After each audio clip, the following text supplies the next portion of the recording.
Introduction. Brian, thank you as well for welcoming us all here tonight.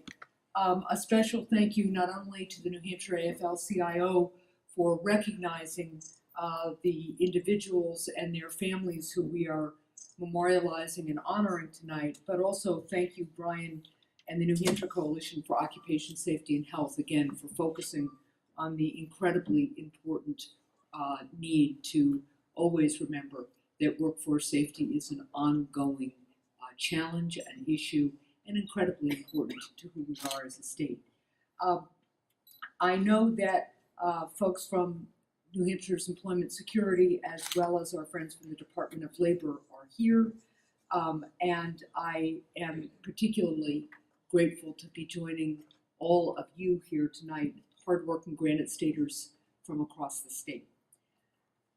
Workers' Memorial Day is a way that we pay tribute to those who have lost their lives on the job, people who are keeping us safe, people who were helping to boost our economy, people who were helping us in one line of work or the other build a better future for the Granite State.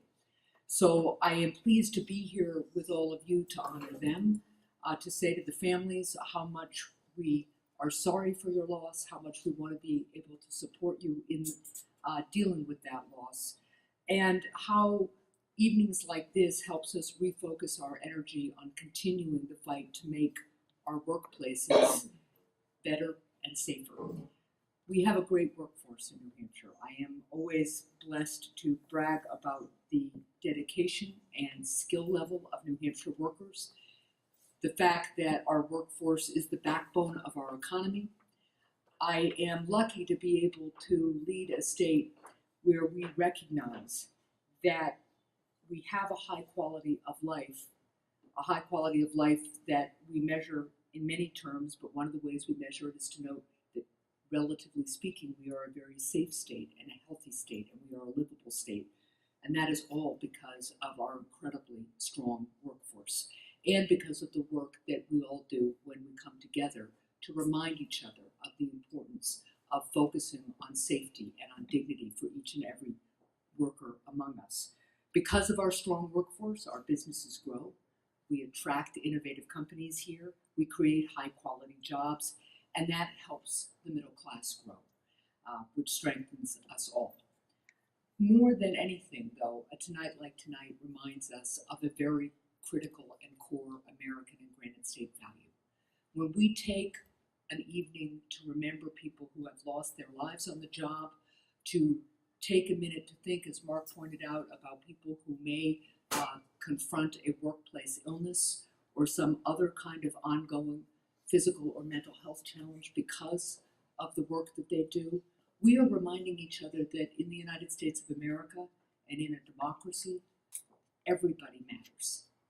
Everybody counts. That is the core American value. And as long as we stay focused on that in the country as well as in this state, we can make great progress together. Because when everybody matters, then we can insist, as we have generation by generation, that everybody has a seat at the table. When everybody has a seat at the table, we make better and better decisions, and we are able, for instance, to raise voices of workers throughout the state to point out the importance of workplace safety, to point out the importance of a dignified wage, to point out the importance of workers to be able to come together and represent their basic needs and bargain collectively if that's what they choose to do. What we're doing tonight more than anything else is honoring the dignity of each and every Granite Stater and each and every American in whatever workplace they choose.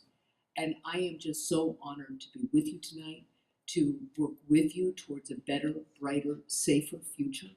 And know, please, that when we all come together and when you all raise the voices and raise the memories of people who have been lost or injured, you are helping further that cause of human dignity and further the strength of our democracy, our middle class, and our prosperity. Thank you so much for having me. Take care.